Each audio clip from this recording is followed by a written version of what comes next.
L'édito de Djemeldine Benchenouf. Salam alaikum, Azul Fillaoun, bonsoir. Les politiciens se distinguent bien souvent par leur superstition. Ce n'est pas pour rien qu'ils recourent aux voyants, diseuses de bonnes aventures et autres marabouts.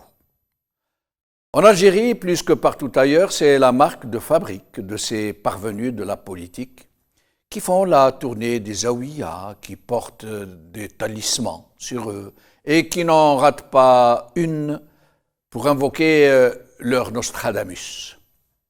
Écoutez cet ex-candidat au présidentiel qui était absolument convaincu qu'il allait être élu, non pas parce qu'il avait la confiance de ses électeurs, mais parce qu'un marabout le lui avait prédit. Le même, par ailleurs, qui avait prédit à Bouteflika qu'il le serait. Écoutez. وأنا سعيد كل السعادة أني تلقيت تليفون قبل 4 أيام من خليفته وابنه صديقي سي الحاج محمد عبد الله ابن سيدي محمد بالكبير، وكنت أرافقه يرسل لي الشيخ أنا وياه فوق سيارة المازدا، وكان دائما يقول المازدا هذه اللي يركب فيها يكون رئيس، وبالصدفة ركب فيها عبد العزيز بوتفليقة ولا رئيس. دائما كان يقول سي الحاج محمد عبد الله اللي جالسيه يقول لهم لازم ما يجي نهار عبد القادر يولي رئيس لأنه ركب فوق المازدا هذه نتاع الشيخ وكنا نروحوا. L'actuel président, lui aussi très fidèle client de ces pseudos extra-lucides, et qui est convaincu que si l'ex-chef d'état-major l'a désigné aux charges qu'il occupe aujourd'hui, c'est parce qu'il n'a été que l'outil de la baraka qui avait fait le nécessaire. Regardez-le.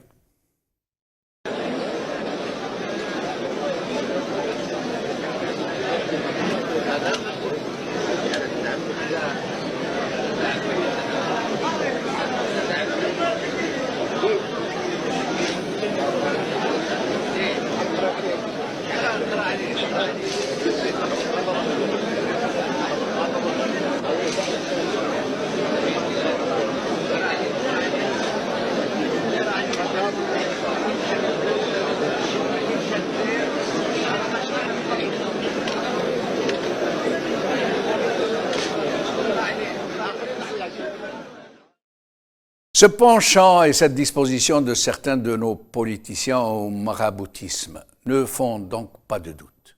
Sauf que la question se pose, pourquoi alors eux, tellement superstitieux, n'ont-ils pas compris que l'usage honteux qu'ils font de la mémoire de la Révolution se retournera toujours contre eux inéluctablement et sans l'ombre d'un doute? Pourquoi n'ont-ils pas compris que les sacrifices consentis par ceux qui ont libéré ce pays, ces fleuves de sang versés, sang sacré, pourquoi ne l'ont-ils pas compris?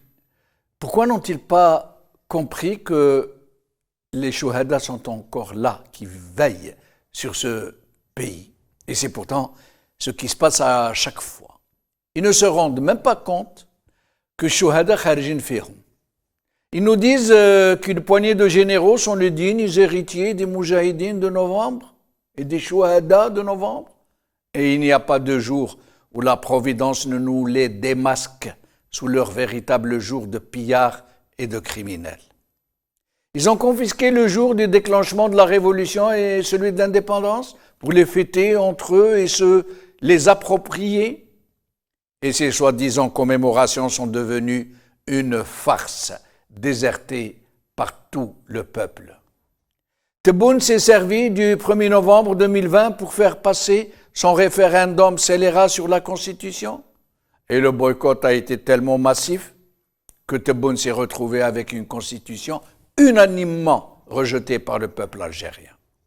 Il a voulu capter le symbole même de novembre 54 en adoptant Zama, 54 points pour son programme présidentiel. Et tout son programme est devenu totalement inapplicable. il n'a pas réussi à en concrétiser un seul sur les 54. Un seul point sur les 54, contrairement à ce que prétend sa base propagande et les torchants des journaux mercenaires. Et là, encore une fois, les Chouhada se sont occupés de sa toute récente arnaque, puisqu'il a voulu se servir du 1er novembre pour faire mousser le sommet de la Ligue arabe à Alger. Et encore une fois, c'est le grand pchit, le sommet le plus raté de cette ligue qui n'a de ligue que le nom. Et du coup, ce 1er novembre 2022 s'est transformé en funérailles de cette ligue et en même temps une annonce pour le naufrage annoncé d'Entebboune qui s'abîme dans le déni et qui refuse de voir la réalité en face. Les Chouhada sont encore parmi nous pour protéger ce pays et continuer de le bénir, eux qui ont irrigué cette terre de leur sang. قال خير.